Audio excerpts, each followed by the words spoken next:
Hello friends, welcome back to the YouTube channel dictation club. आज का dictation आनंद मासिक पत्रिका अंक 21 से लिया गया है, जो कि 4 स्पीड 80 शब्द प्रति मिनट, 90 शब्द प्रति मिनट, 100 शब्द प्रति मिनट और 120 शब्द प्रति मिनट की गति से डाला जाएगा। इसको आप अपनी स्पीड के अनुसार चयन करके लिख सकते हैं। इसकी पीडीएफ आपको अलग से चाहिए तो नीचे डिस्क्रिप्शन बॉक्स से आप टेलीग्राम चैनल ज्वाइन कर लीजिए। वहाँ आपको इसकी लिंक पिंड मिल जाएगी। और आपको अगर डिक्टेशन पसंद आता है तो वीडियो को लाइक कर दीजिए और चैनल को सब्सक्राइब कर लीजिए। तो ज़्यादा समय ना लेते हुए डिक्टेशन स्टार्ट करते हैं 5 सेकंड के बाद।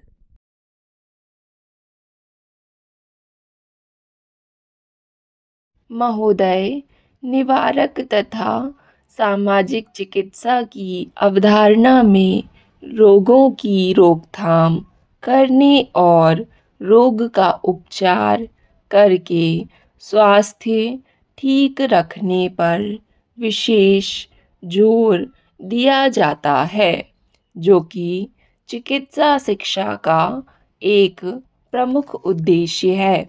इसलिए इस समय के चिकित्सा कार्य में लगे व्यक्ति को 40 वर्ष पहले के चिकित्सक की तुलना में समस्त चीज़ों के बारे में सीखना और उनका व्यावहारिक ज्ञान आवश्यक होता है।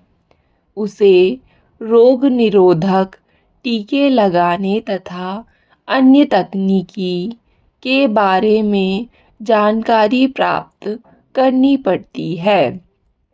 बाल रोग और स्त्री रोगों के अनुभव के साथ साथ जच्चा बच्चा स्वास्थ्य की देखभाल भी आजकल आवश्यक है। स्नातकों को मातृ शिशु स्वास्थ्य के बारे में समन्वित रूप से शिक्षा दी जानी चाहिए।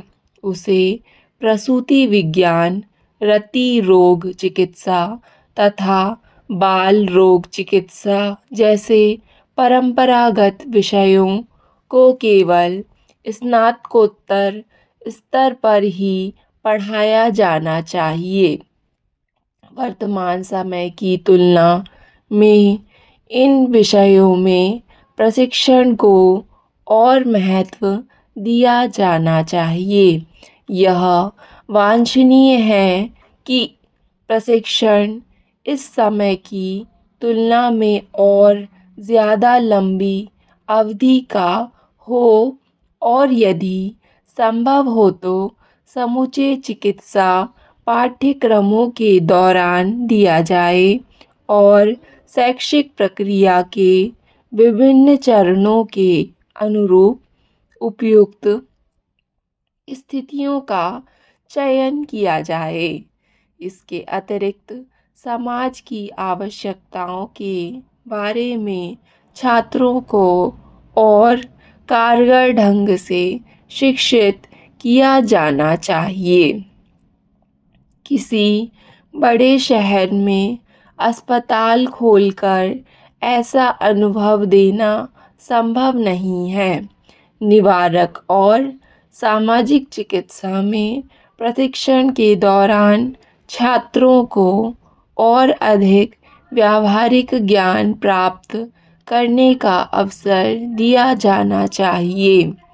यहाँ यह उल्लेखनीय है कि नए प्रवेश करने वाले छात्रों को बुनियादी विज्ञानों के बदले में चिकित्सा और सर्जरी विभागों में प्रवेश करने दिया जाए और युवा छात्रों के मन पर एक ऐसे जीवित मानव का चित्र अंकित होना चाहिए जो कि सामाजिक, आर्थिक और पारिवारिक संघर्षों में जी रहा है।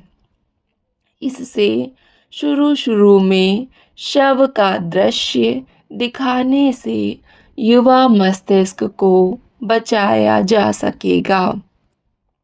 इससे चिकित्सा व्यवसाय के वास्तविक उद्देश्यों को जाना जा सकेगा और उन रोगियों की आवश्यकताओं की जानकारी मिलेगी जिनकी उन्हें सेवा करनी है और अंततः जिनका इलाज करना है। इस जानकारी से शरीर रचना शास्त्र और शरीर चिकित्सा शास्त्र का अध्ययन और लाभकारी हो जाता है। इस परिकल्पना की प्रयोग के तौर पर जांच की जानी चाहिए। भाषणों तथा प्रदर्शनों, छोटे ग्रुपों की परियोजनाओं, सम्मेलन, शिक्षा कक्षाओं को काफ़ी सीमा तक प्रोत्साहन दिया जाना चाहिए। महोदय, आधुनिक श्रव्य दृश्य उपकरणों का इस्तेमाल किया जाना चाहिए जिसमें छात्र को प्रमुख भागीदार बनाना चाहिए और उसकी राय पर ध्यान देना चाहिए।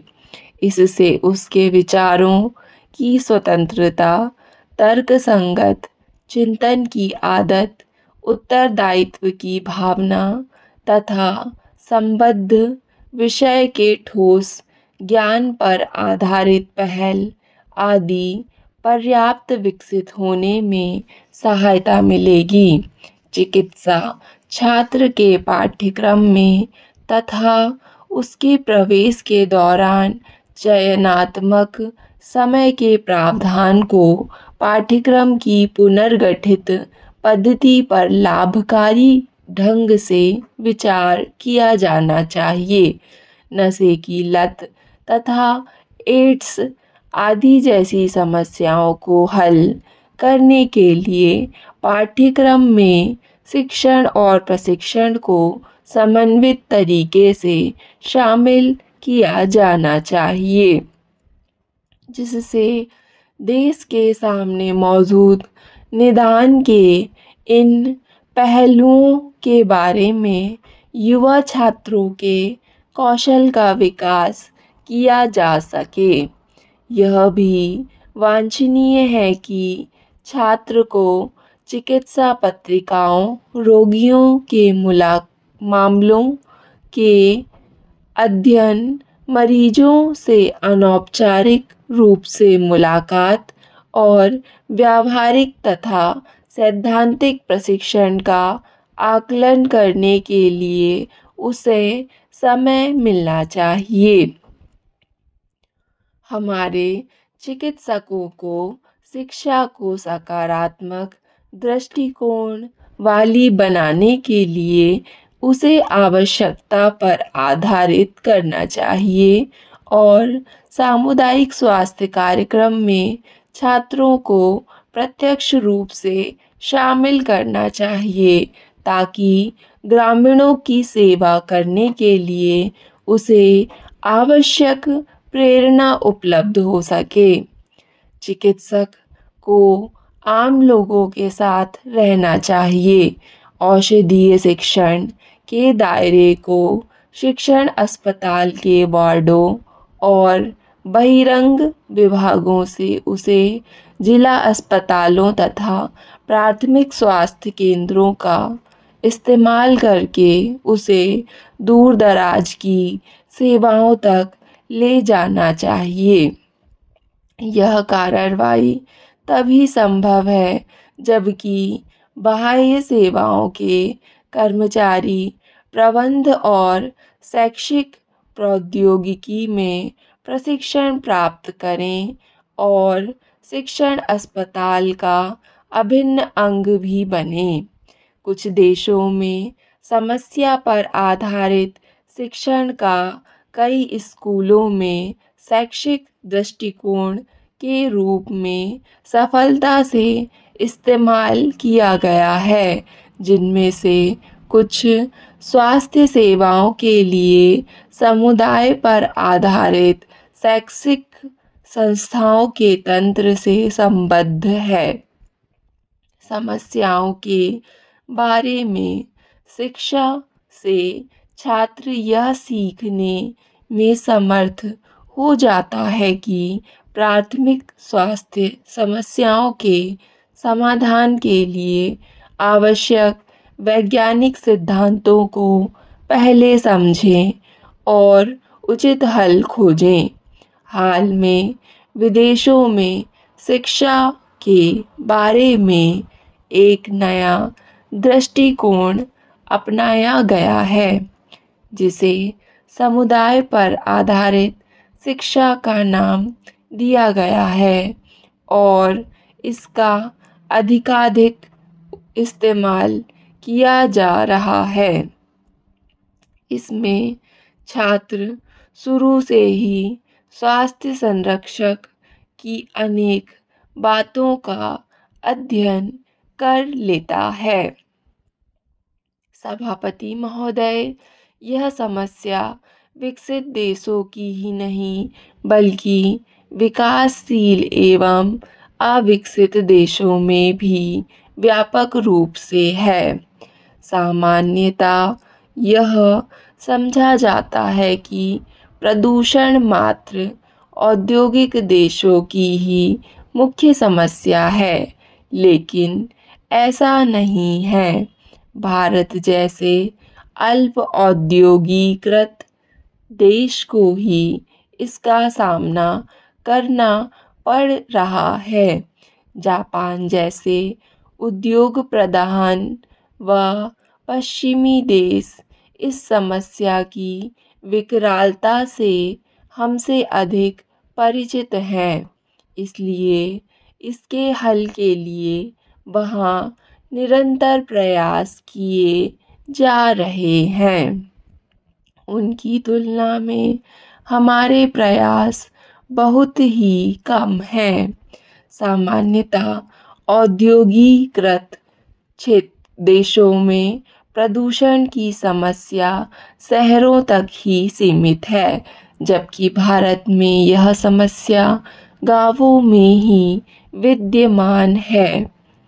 गांवों एवं शहरों में पीने के पानी की अव्यवस्था, गंदी नालियां, बदबू के भभके, कूड़े के ढेरों, बच्चों व वयस्कों द्वारा स्वतंत्र रूप से मल-मूत्र विसर्जन, अस्वास्थ्यप्रद स्थितियों में पकता भोजन, पसीने की गंध से सने कपड़े आदि औसत भारतीय गांव की भयानक तस्वीर खींचते हैं, जो निश्चय ही प्रदूषण की एक जीती जागती तस्वीर है।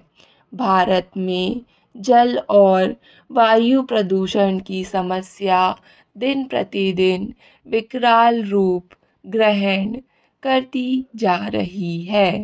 तीव्र गति से हो रही जनसंख्या वृद्धि गंभीर रूप प्रदान कर रही है। डिक्टेशन पसंद आए तो वीडियो को लाइक तथा चैनल को सब्सक्राइब ज़रूर करें। धन्यवाद।